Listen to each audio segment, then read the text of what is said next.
All right, welcome to Tech Talk Live. It's Tuesday, August 20th. It's 6 p.m. here in LA. I'm Jack Armstrong. And 9 p.m. in the DMV, I'm Samuel Giacinto, and you're listening to Tech Talk Live. Welcome to the show. Yeah, we've got lots of tech news today. A few of the highlights we'll be discussing. We've got some news and rumors on the iPhone 16 and what to expect in just about a month. We'll talk about Grok 2 and how it's kind of unhinged.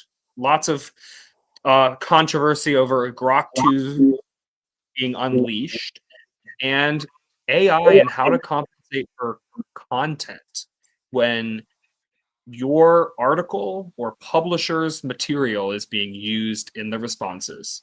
We'll have all of that on tonight's episode. And before we get started, Tech Talk Live is brought to you by BeforeSunset.ai. Before Sunset prioritizes your to-dos, schedules calendar subtasks, and creates a unique work environment with your preferences to maximize productivity. Sign up with promo code Tech Talk Live to save 25% and support the show. So we have to talk Absolutely. about the iPhone 16, I will say. But do check out Yes. Beyond Sunset. But the iPhone 16, a lot of curious changes are in the works with this release pretty shortly here in 2 weeks. Absolutely. I think so. Colors, I think, is the big thing of the iPhone 16. We've got a few new colors. I think the blue tealish, I guess, to me looks a little bit better than the sand color. Have you seen the sand? Do you have a preference? Well, yeah, so I guess the iPhone 16, so the 16 as in the base, if you can call it that, right? iPhone will come in the classic white, black, blue, and also, yeah, a very teal option and kind of a muted pink. And I would say this is teal in the most purest sense of the word. Obviously, a mix of blue and green is a very there's a wide spectrum of teal, but I would say this is pretty close to a 50-50.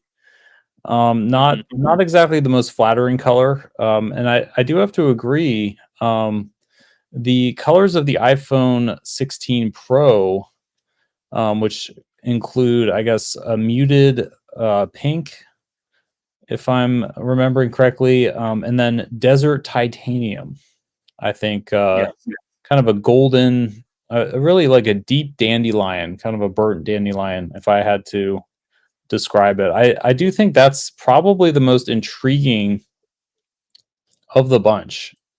And certainly, obviously, a lot of color is personal preference, but I think it's probably one of the more intriguing, if not beautiful, custom colors that we've had. I mean, with the iPhone 13, right, we had Sierra Blue. With the iPhone 14 Pro, we had the deep purple.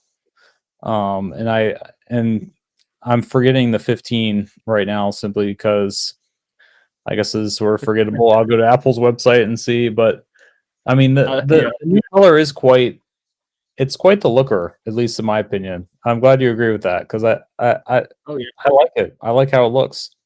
It's quite different. I mean, well, that's the thing. I think Apple realizes that to get people to upgrade their phone, you need to. I mean, I hate to say it, but you're going to spend a lot of money. You want to show that nice new color. Oh, that's the fresh phone, and it does help distinguish what phone you have. I thought was interesting. There was a recent survey by Cell Signal that reveals a significant portion of Apple users, almost 62%, plan to upgrade to the iPhone 16 lineup, even though there are concerns about pricing and the device size, and of course, the Apple Intelligence features. So I think it's interesting. Of course, top concerns are price points. Thermal management came in at 26% of surveyed were concerned about that. And then there's excitement. 21.6% of this study was they were excited over the Apple Intelligence AI features. So I think color, AI, thermal management, I think they say that every year. I do think That's that that is pretty funny you mentioned that, because yeah, that has sort of been ever since the iPhone 12 has been a persistent problem, and it's slowly gotten better. It's sort of like Apple's kind of iterating on the design, right? But each iteration is $1,000 phone. Um, 'Cause, I mean, I have the 13 Pro, and that's still the screen still dims basically in sunlight and in like higher heat environments. So we'll see if the fourth time is the charm yeah, for their thermal management technology. I mean, again, always a great improvement. Um, Supposedly with a graphene thermal system, or basically a sheet of graphite to kind of mitigate the hot spots within the phone. Um, since everything is so densely packed together, there does need to be a little bit of thermal. Um, I like using the term thermal inertia. I don't know if it's an exact physics term, but just allowing you to add a lot of heat into something before the, I guess the specific energy would be the correct term. But it's, you can add much more heat to it before it becomes a problem, and that seems to be the direction they're moving in. mhm, Again, fourth time is the charm, right? We've heard this story quite a bit. Improved thermals. Um, yes, they're you know, constantly saying that. Well, also users are demanding more and more of their device, more and more of their battery, and I mean, yes, of course your phone is going to get hot, but I mean, it's just I think they should stop saying that personally. I mean, every phone's going to get hot if it's powerful and you use it a lot, and it it's just gonna get hot. So, but anyway, yes, thermal management is supposedly coming, and we can look forward to that. So, um, lots to look forward to, and also, I think it's interesting to note with the iPhone 16, of course, and the EU regulations. I think we don't really touch on this a lot, being in the US, but don't forget alternative app stores are coming to the EU. So, of course, there are some other options. I think we've talked about SetApp. They actually are offering a mobile app for EU users. There's going to be the Epic Games Store, and coming soon, there's something called Alt Store Pal. And so, anyway, we've got a few options. There are others. I think those are the top three coming to the App Store changes now that, of course, regulations, even with Google recently, of course, with antitrust and all of this, these tech companies are becoming too big, and I think it just goes to show that you know this is one option that regulators have to force essentially Apple and other manufacturers to put another alternative app store and at least support that, which I thought was interesting. Yeah, and actually, SetApp is a nice feat. I subscribe actually, so I mean that'd be interesting as a mobile store. Yeah, I like their offering personally. well, and it will be interesting to sort of see how Apple kind of counteracts that too with, will, sort of the push for services. I mean, Apple Intelligence, right? I'm not aware of any pricing information for that. Um, I'm sure it'll be included in iCloud Plus. I'm kind of, Googling it on the fly here, or coggying it. Um, but I guess, yeah, according to a new report, I guess it may eventually require a paid subscription for some of the features. So I think, and this is from Bloomberg's Mark Gurman, our favorite Apple leaker and source. Um, because again, it's quite expensive from a power standpoint and a cost standpoint to support. So it will be something to keep an eye on. Um, you know, in the future, along with, how Apple kind of mitigates the revenue loss from, opening up the, essentially their main cash cow, which is the App Store. Um, Another change too, I did want to touch on, and this is kind of this sticks out to me. We have to talk about the batteries. So in the iPhone, so all the iPhones get, a small increase, year over year. That's kind of typical. But the one standout is the iPhone 16 Plus is actually getting around a 10% capacity cut. And I'm curious if this is simply so that Apple can adjust their marketing to say that the Pro Max has the longest battery life ever in a smartphone, because they used kind of that, marketing tagline, for the iPhone Plus models, because with, the lower refresh rate screen and larger battery, previously those were the battery champions of the iPhone lineup. So I'm almost wondering if this is a little subtle intentional tweak, from there. I think if we keep an eye out to how Apple markets the Pro Max, I think if they say it has the longest battery life ever in a smartphone, um, I'll consider my prediction, fulfilled. But I thought that was a very curious change. It's interesting to cut your capacity by around 10%. It's Yeah. really 9%, but it's, from 40, basically 4,400 to 4,000 milliamp hours. More or less 10%. On the previous battery life champion. I think in a subtle, kind of a subtle way to kind of switch up the numbers a little bit and allow them to say, well, the Pro Max has the longest battery life ever in a smartphone now. Versus the Plus, because I don't know if it didn't make a lot of sense for people to, well, why does the cheaper phone have, a longer battery life? I so I, and I'm curious, but I think watch for that subtle marketing, tweak. But I think that could be the reason behind intentionally reducing, the capacity, um, of the 16 plus battery. Yeah. Well, maybe it has something to do with thermals as well. I know that that's, you know, I mean, it is a significant advancement, and maybe they couldn't make the battery thinner. I feel like, um, I have no idea, but Well, I mean, you'd like to, you'd hope that it has a non, malicious intent to it, right? But I mean, I don't know. We'll have to see. I mean, at least dimensionally, the thickness of at least the Pro models are the same down to the hundredth of a millimeter. So I'm looking specifically for the non-pros, but I think dimensionally, though, at least the non-pros. I mean, the pros are getting a little larger, but I'll have to see.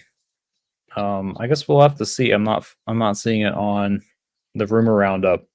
But dimensionally, I think the phones will be pretty similar in size. We're yeah. just seeing a decrease in the battery capacity.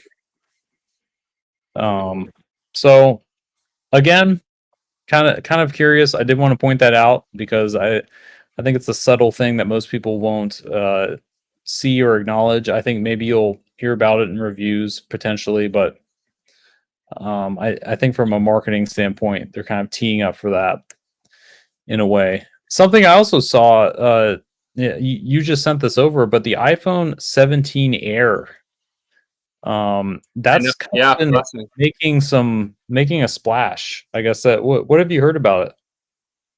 Yeah, I don't know. I mean, of course, everyone is always looking forward to the next phone when this one isn't even out yet. Same as we talked about last week with the Pixel 9 already being rumors of the next one. I think the iPhone 17 Air won't be the best phone, but it will be coming. So I think it's obviously strange to talk about this now, when we're not even in 2025 yet, but um it again, could it be thinner and lighter than what they're about to release? You know, I feel like one of the things is you lose out on the camera. I think they've still got a long way to go with improving the camera so that it can maintain its thin profile. I do feel like personally, uh, with the iPhone 17, it would be nice to see a change in the camera layout. We've even seen, Google with the Pixel 9. They've changed the layout, kind of slimmed it down, but also, yeah, they've changed it a little bit. I think it'd be nice. Apple's done the little. They've had the cameras in the same format, I guess you could say, for a while, and so I know that that's kind of now becoming the Apple look, but I think that the iPhone 17 Pro Max can come with an ultra thin design with a redesigned camera system. And so, yeah, I feel like maybe we'll see an iPhone 17 Ultra. Ultra, of course, they're having success with the Apple Watch Ultra. Um, yeah, we'll have to see, but we're not there yet. Apple also likes the Air word, so maybe they'll do the like the MacBook Air. They'll have an iPhone Air, which will be the thinner phone. Because also, personally, I think it when they segment users like this, pro, non-pro, I don't know. How about just Pro and Air? I don't know. I feel like it sounds nice. Like, oh, I have the Air version or I have the Ultra version. I kind of feel like we're overdoing Pro. I don't know if you'd agree, but I think it'd be nice to Yeah. see an So iPhone Slim, Ultra, and Air potentially. That way, we're not saying Pro, non-Pro, big, small. I think they could name things a little bit better. well, I mean that has been a common Apple paradigm of just slapping Pro on it. What really made, the iPhone 13 Pro. Not much, right? Except for the price point and perhaps an additional camera. So it is something where, you know, we're getting pro fatigue in a way.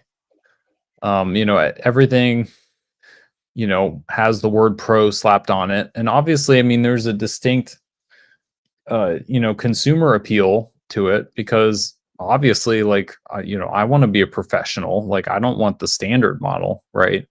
Like, who wants to be standard when you have a pro? You're a pro, you're a professional, right? Everything you do is professional. So it's a very kind of, and this has really been touched on a lot, throughout the tech sphere, but just kind of the overuse of that term has kind of, gotten into, it's like, we have the Apple Vision Pro. I mean, there is no vision, there's no there's no other model, they just kind of put pro on it, I mean, it's like, Yeah. great, so that it almost implies that there is a vision or there is to be a vision, but it's like that's not coming out until next year, so it's like you don't even have to. It's completely unnecessary. Apple Vision would have been perfect. Like, it would have been perfectly fine.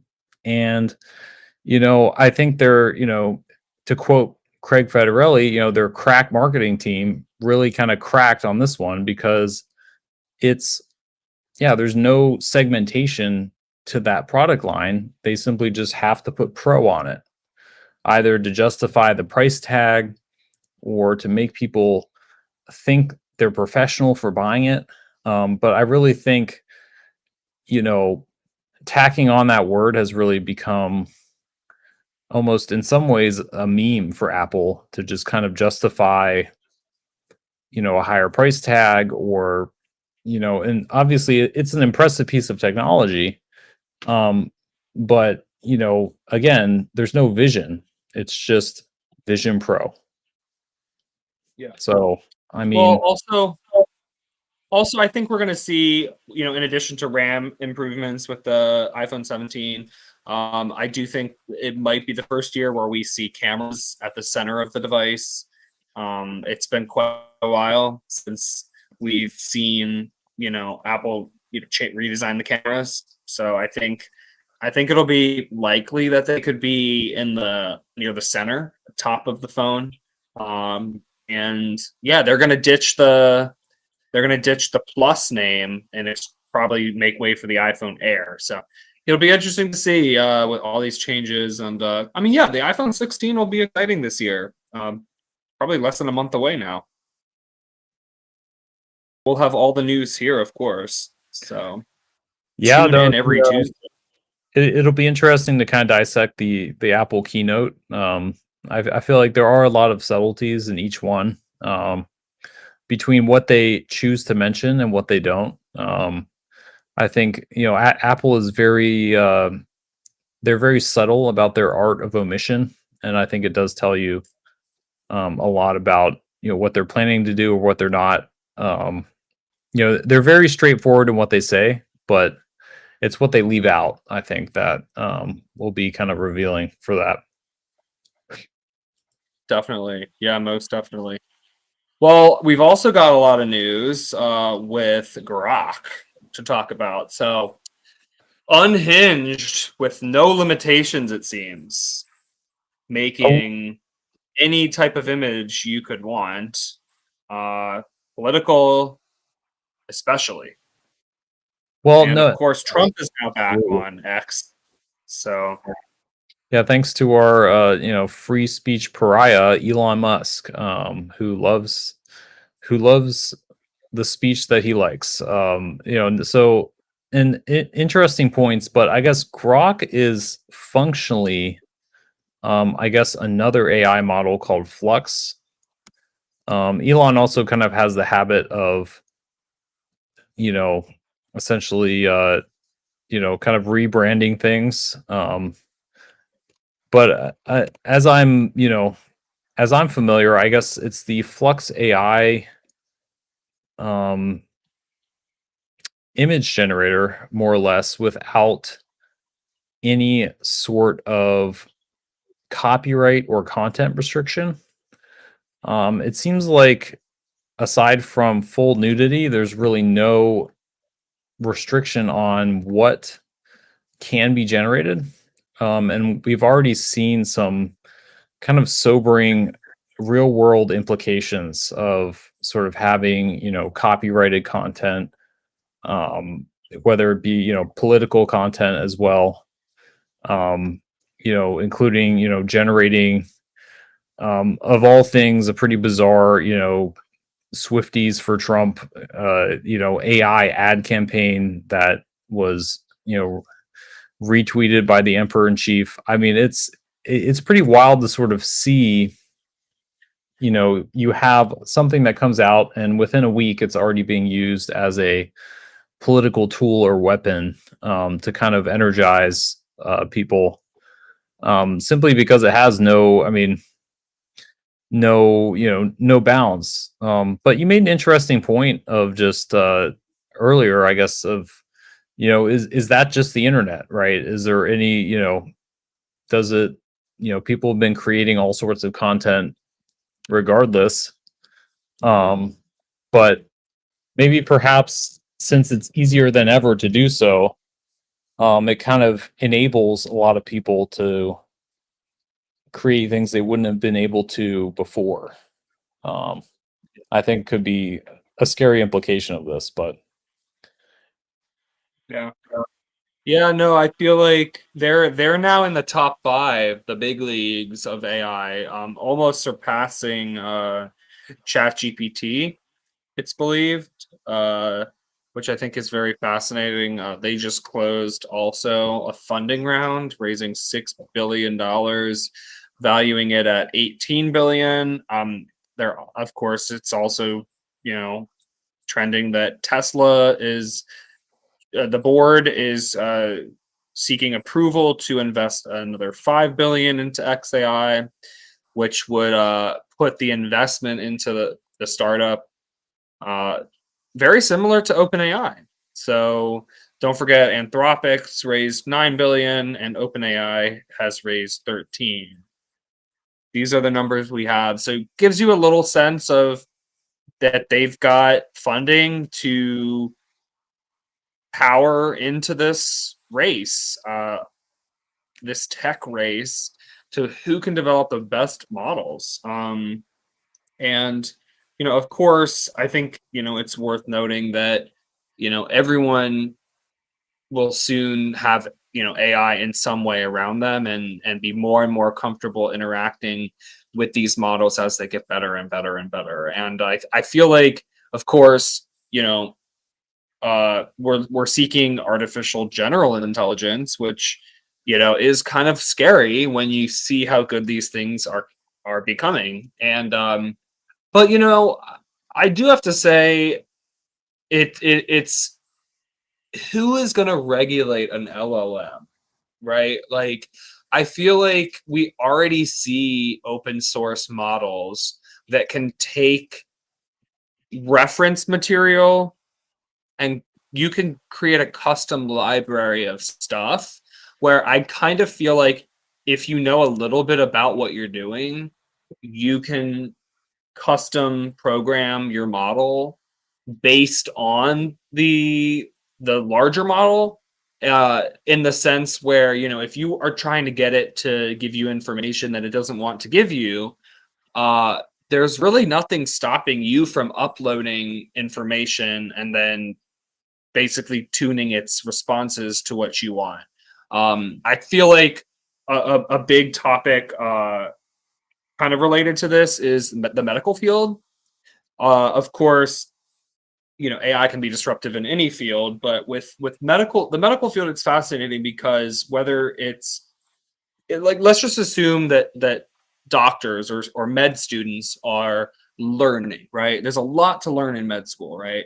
But AI doesn't really want to give you a lot of input.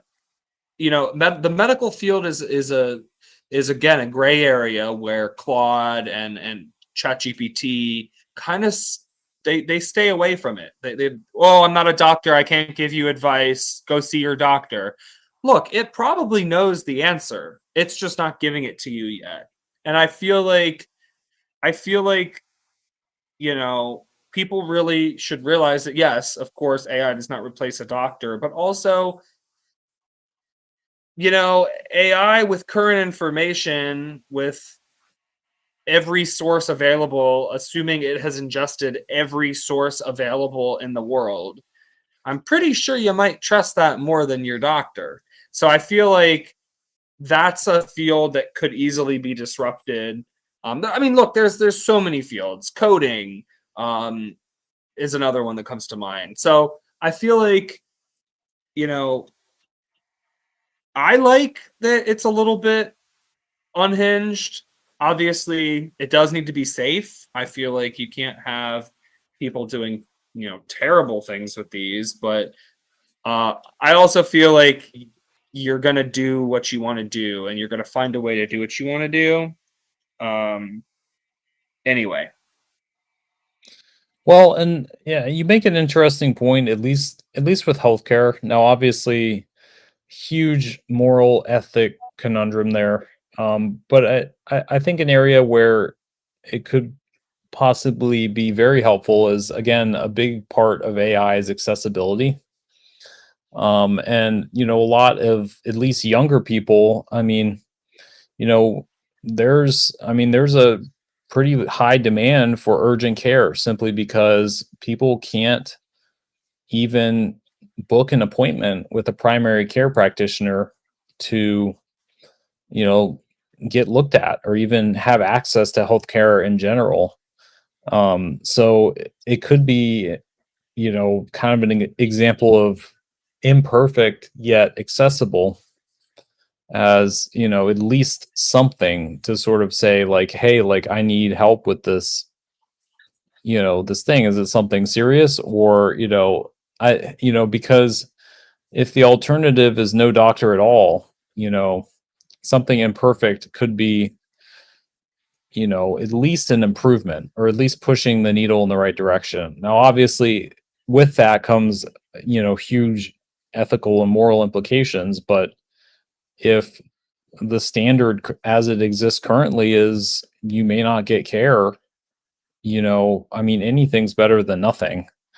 I yeah, mean, as long as it's not, you know, causing you to, I mean,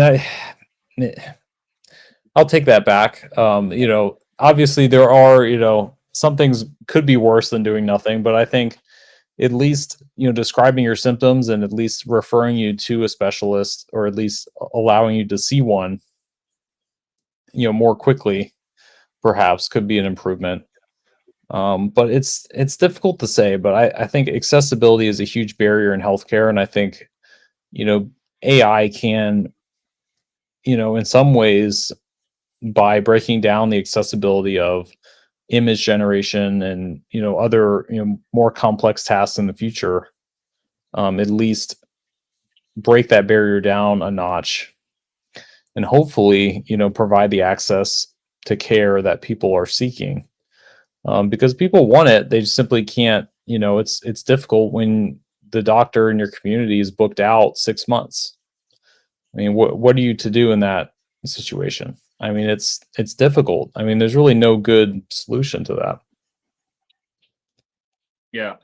Well, that's the thing. I mean, I feel like if AI can help, doctors or, can be trained. I mean, there's got to be a medically approved AI in the future. I mean, again, I think AI is going to disrupt so many different fields. It's only a matter of time.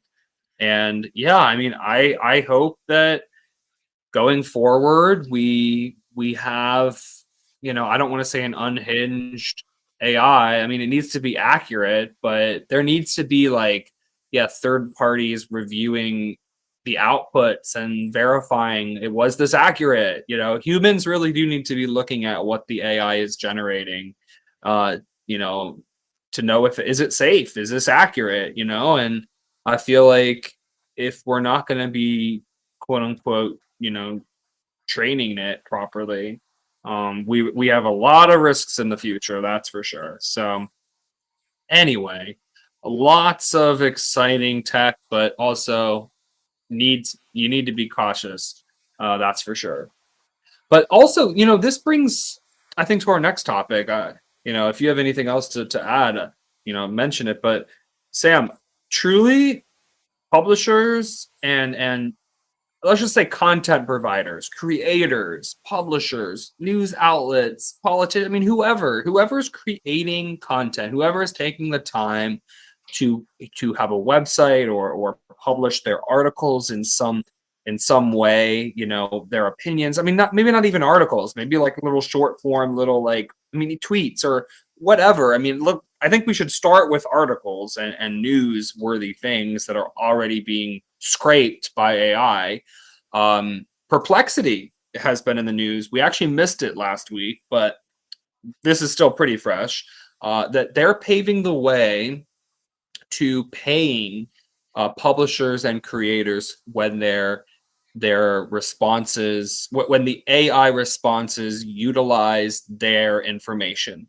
And so the user doesn't have to click on their article, but if their article was referenced because the AI used it to come up with an answer, used it as one of the 10 or 20 sources, that it scours for you based on your request, uh, you will have the ability to be compensated somehow.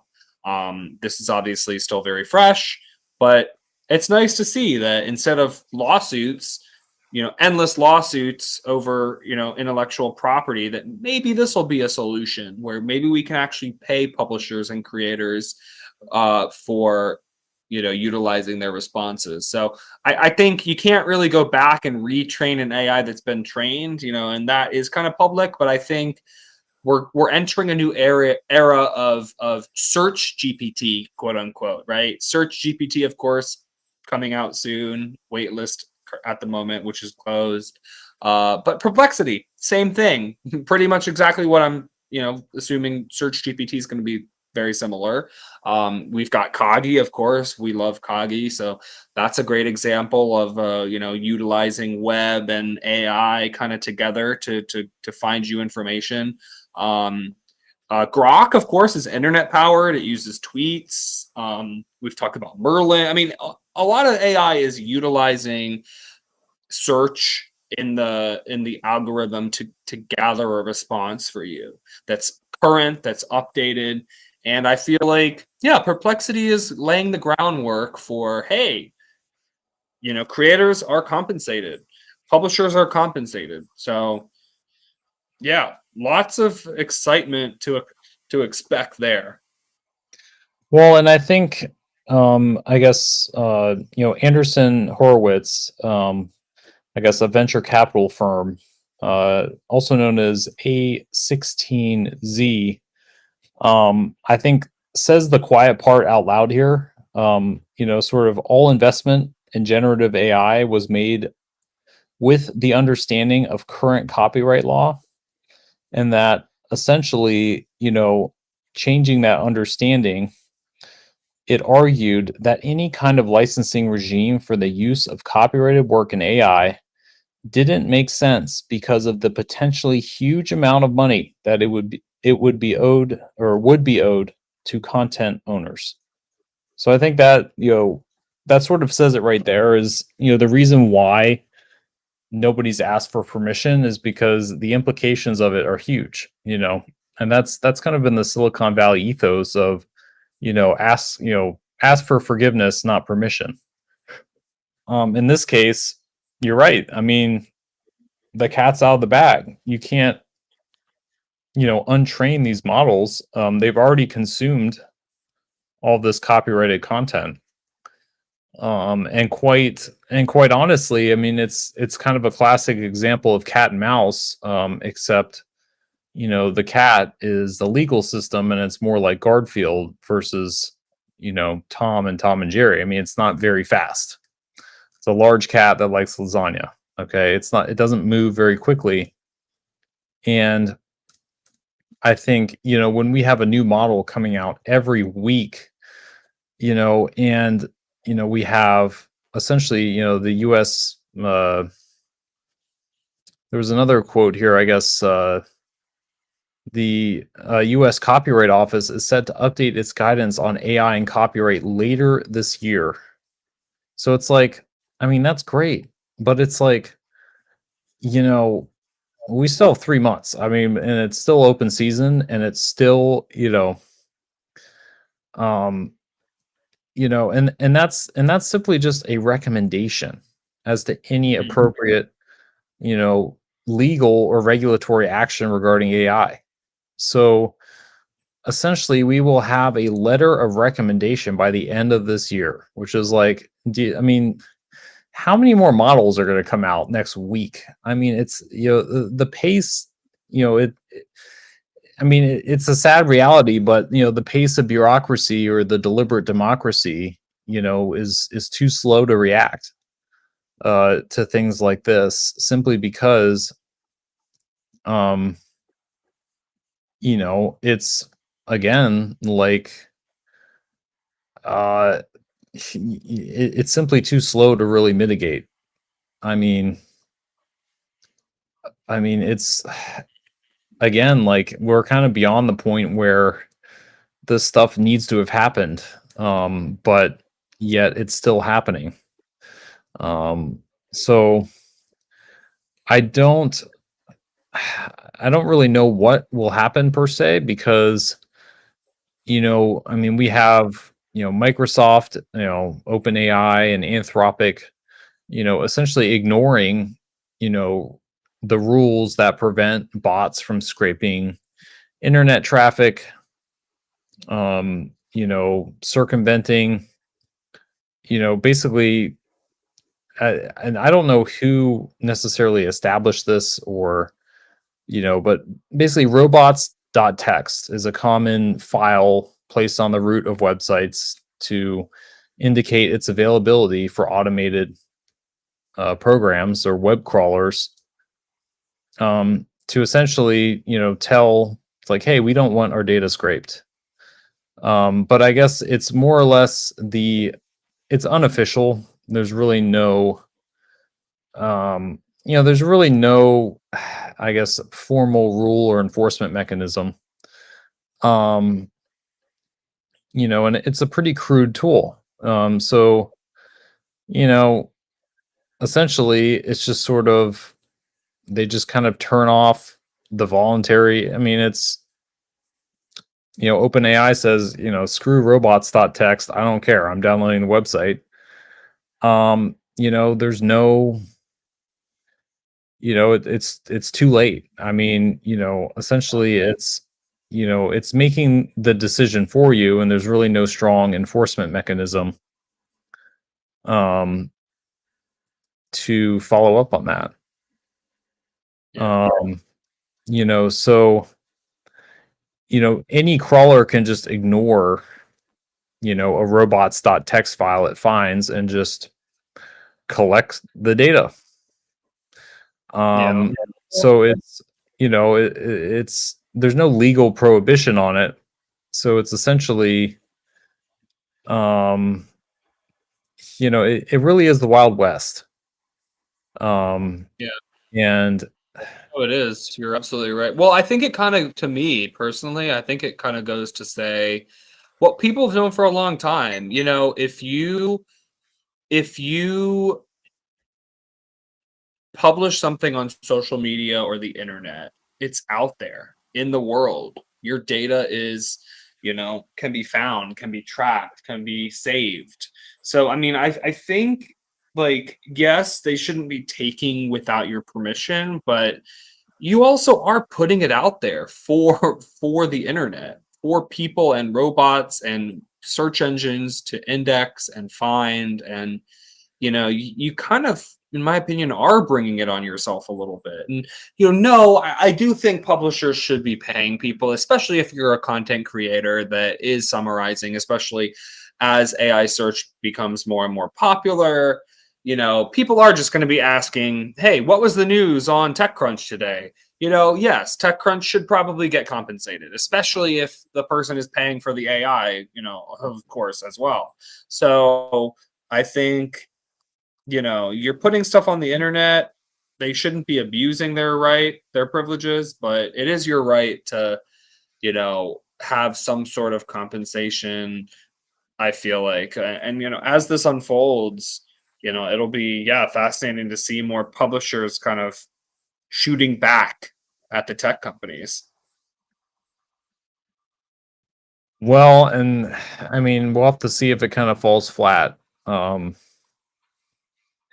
I mean, Yeah. because for a lot of this stuff, I mean, it's quite possible that, again, like, the power's already left. There isn't a lot more that people can do to stop it. And we still, because, essentially, there are, massive repositories of data that have been collected, with good intention, but honestly, like, you know, the intention for collecting it was good, but how it's being used, could be more nefarious. So, Yeah. but the issue is the data exists and the models are only getting better. So it's something, you know, no easy resolution, and I think it's kind of happening live, but I don't think there's a lot of, it's, people are wowed by the technology and not necessarily asking questions about what it means. Um, but it's something, where and most companies are skeptical. I mean, Meta has been skeptical of striking deals for data, even though it's considered going to news publishers for it. Mhm. It's it's very, you know, and obviously, like, you know, OpenAI bans other people from using their content to train their models, but they use other people's content for their own model training. Yeah, of So course. it's It's like, ironic. Yeah. do as I Well, say, not as I do. here's an Kind article. Here's an article that's very fascinating. So listen to this one. This is from Yahoo Finance. A new web crawler launched by Meta last month is quietly scraping the internet for AI training data. Meta's new model, named Meta External Agent, is aimed at scraping publicly available data from websites to enhance its AI models. This move, of course, is mirroring similar practices by other companies like OpenAI, but it is also spiking privacy and controversy concerns because they don't have the authorization really to use the property. I mean, we talk about this every week, right? And so popular websites have also tried to block scrapers like GPT bot, but only a small percentage, again, like you said, are actually acknowledging that robots.txt Or file, not okay, scraping yeah. it.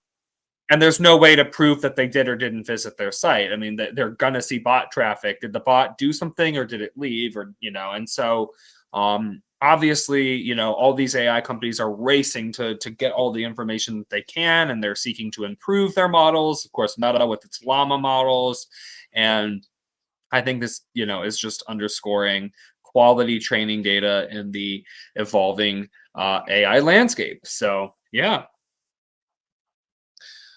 Well, and it's lots. a minefield for sure. I mean, it's something we'll have to keep watch. I mean, because again, these companies already have a repository of the data. So any Well, future, modification or regulation, they already have a copy that they got, back in the good old days of the Wild West of data. So I think and this could be kind of a example of a well-intentioned, you know, regulation is usually very well-intentioned, but clamping down essentially 3 years after the big players have had time to download and collate their own copies of the internet, is really just going to stamp out, so what I think will happen is for a while, big tech will resist. And then at a certain point, they'll welcome the regulation as sort of again, just, tamping down on anybody who bothers, who didn't download a copy when it was legal, right? Because now it's like, oh, well, you can't do that anymore. Well, when did you do it? Oh, we did it before it was illegal. It's like, yeah, they're okay, racing to well, and it's also funny, because I don't know if you heard, but OpenAI has partnered with Condé Nast to enhance its AI content offerings. So of course, Condé Nast, huge, Vogue, New Yorker, etc. Right? So oh yeah, they're gearing up to launch Search GPT, and they are, of course, working with a huge publisher now. Also, probably to look good. They probably are just doing this to look good because they also know they don't want to get sued by them as well. They might as well just partner with them. So yeah, it is smart, to do this. But of course, that collaboration is also enhancing the accuracy. So I think that's another thing where reliability and accuracy of the publisher's content in the search in the GPT, right, in the response that you get as a user, the publisher wants that to be accurate. If you're asking who wrote this article, or what journalist at the publication, or you don't want it to be making things up. You don't want it to be hallucinating, right, in this world of AI. So yeah, very, very interesting, for sure. well, it's funny that you kind of mentioned that because I'll send this to you, but Wired had an article on this specific thing where Perplexity used essentially, um, you know, basically essentially has pulled content and hallucinated, so basically Mhm. used their content, but then also, summarizes it wrong, or, basically just so it's funny because it cites the source, but again, it's and Wired is actually also owned by Condé Nast. Um, and essentially it's misciting, the stories that it scrapes or hallucinates on. So there is a huge implication in what you said of like, well, it's, essentially misquoting stuff that it's trying to summarize articles incorrectly. And then, that could lead to, I mean, again, like it's, I mean, and that's an interesting implication because at this point you're just misquoting accurate journalism, or at least somebody who has, a professional obligation to try and ensure it. But you know, basically, I mean, they scrape the content and now have their own summarization, you know, that sort of does it right, you Yeah. know. Well, I mean, I think there's a lot we still need to figure out. That's for sure. And Well, yeah, the government, of course, will not be here anytime soon for any of this stuff. So, um, yeah, it's worth noting that it is kind of Wild West right now. and So, that is the sad part, is that, it'll be long, know, it'll be a day late and a dollar short, um, yeah. to say the least. But Yep. uh, Yeah. No, it is going to be fascinating. Um, and of course, yeah, governments and wanting maintaining accurate information, and of course, we haven't even gotten into uh like you know how governments are influencing all of this, and other languages. Don't forget, I mean, a lot of information does not come from you know English, so quite interesting when you really think about it. well, it's funny you mentioned that too, because I believe I want to say in the Philippines, but essentially everything we talk about is globally applicable. But Facebook specifically, the same sort of tensions and, fake news and inflammation that was created by, actors that be, in US elections, the same has also been applied abroad. Sort of inflaming the same tensions that exist all over the world. And it's, again, the misuse of this technology has global implication depending on, no matter the language, no matter the source. But I thought that was an interesting connection of, it's not, we're not just insulated, here, in the US by any means. We simply export the technology where it has the same effect regardless of, who uses it. And it can be very dangerous. And that's an excellent point. Yeah. Yeah, it's I mean, and there's also, yeah, I mean, even just the vast amounts of information that are available in other languages that we're not even touching on at this point. Um, yeah, which is I think the craziest part personally, but yeah, gosh. Well, yeah, we're always here talking tech. It can be a very deep conversation, and sometimes, yeah. Also, just a reminder to anyone listening, don't forget our website, techtalklive.xyz. Also, anyone listening live with us every Tuesday, please DM us. DM us on X. If you'd like to request to join the conversation, call in. DM us that you'd like to join.